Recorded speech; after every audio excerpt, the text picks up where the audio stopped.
Mwiriwe bene data, tubahaye ikaze uyu munsi ku gicaniro cy'umuryango.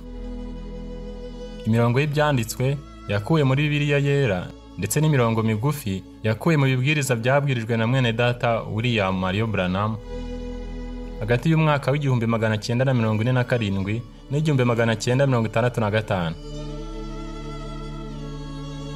Mu gihe muri kumvira ijambo ry'Imana, turizera ko muri buhabwe umugisha.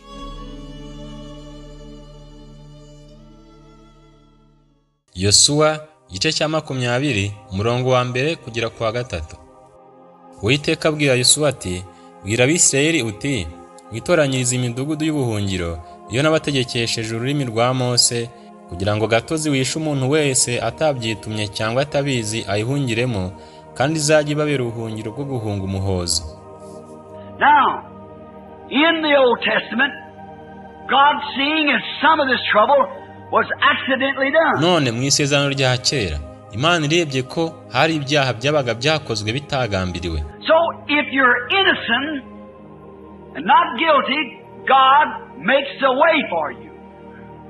Now, if a man killed a man just deliberately premeditated, he was lost. Nuko rero iyo uri umwere, Imana igucira inzira.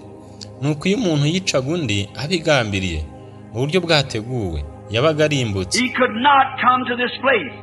But if he did it accidentally, he didn't mean to do it, then there was a city of refuge. Yashoboraga kugaruka aho hantu, ariko iyo yabaga yakoze ibyo atabigambiriye, iyo yabaga atateguye igikorwa, nuko habaga hari umudugudu w'ubuhungiro. One was at Ramoth Gilead, and 4 places, I think, Joshua placed these cities of refuge. Umwe wabaga i Ramoti Galiyadi, ndetse hari ahantu 4, niko ntekereza, aho Yosuwa yari yarubatse imidugudu y'ubuhungiro.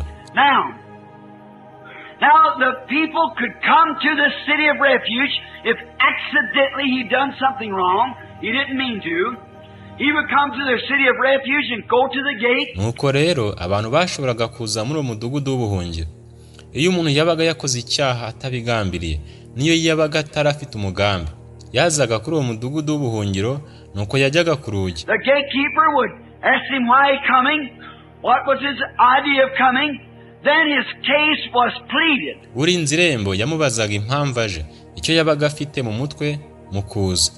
Nuko basuzumaga ikibazo cye. And when his case was pleaded at the gate, and the man be found innocent, he did it not willfully, then the man was taken into the city as a place of refuge. Nuko igihe ikibazo cye cyasuzumwaga ku irembo, maze bagasanga yuko umuntu yabaga ari umwere kandi ko yakoze ikintu atagambiriye, nuko rero yakirwaga mu mudugudu ari wo wari ahantu h'ubuhungiro. Then the enemy could not get him. And if he lied and done wrong and come into the city of refuge, though he was holding to the altar horn. Nuko umwanzi ntiyashoboraga na rimwe kumugeraho, ariko iyo yabaga yabeshye kandi akaba yari yakoze icyaha, kandi niba yarinjiraga muri umudugudu w'ubuhungiro, nubwo yafataga amahembe y'igicaniro, his enemy had the privilege and right to drag him from that altar and kill him. Umwanzi we yabaga afite ubushobozi bw'uburenganzira bwo kumukura kuri icyo gicaniro kandi akamwica. Nibyo? Yes, sir. Because he was guilty premeditated. And he had to be punished. Nibyo, kubera ko yabaga ariho urubanza, igikorwa cyabaga cyateguwe, nuko yagombaga guhanwa. Now, there was something went with that. Of course that man would be nervous. Maybe a dozen men behind you, somewhere, every rock, every hill, every bush, the enemy, somebody was standing ready for him. He was nervous. Nuko habaga hari ikintu gishingiye kuri ibyo ngibyo. Ubusanzwe uwo muntu yabaga afite igihunga, afite abantu 10 birashoboka bamuhigira hamwe, aho buri buye, buri gasozi, buri gihuru cyabaga ari umwanzi. Umuntu yabaga ahagaze aho mu cyuho kugira ngo amufate. And then when he once got into the city, he could let off the pressure.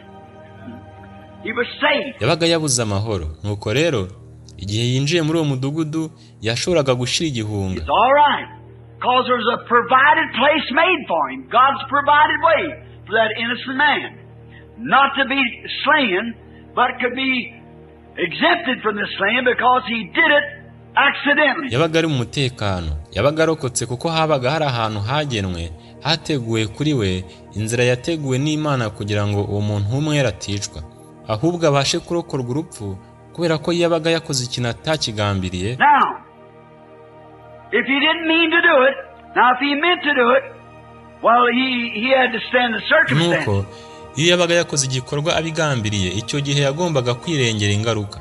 But there's no chance for him if he did it willfully. And there's two classes of people today. May I say this? Nta mahirwe yabaga afite na make kuko yabaga yakoze ikintu abishaka. Nuko hariho ibice bibiri by'abantu muri iki gihe. There's men and women in the world today, Brother Ruddle, that really don't want to do these things they're doing. There's men and women in the world today that don't want to sin. I feel sorry for them. Hariho abagabo n'abagore muri iyi si muri iyi minsi batifuza mu by'ukuri gukora biriya bintu bakora. Muri iki gihe hari abagabo n'abagore batifuza gukora ibyaha. Abo ngabo bafitiye impuhwe. They don't want to do anything wrong, but they do it. They're drove to it. Now there's a place for that person that wants to do right. There's a place to let off that pressure. Ntibifuza gukora ikintu na kimwe kibi, nyamara baragikora. Bahatwa kugikora. Nuko hari umwanya ku muntu nk'uwo nguwo wifuza gukora icyiza. Hari umwanya watuma agabanya icyo gitutu. Hari umwanya watuma agabanya icyo gitutu.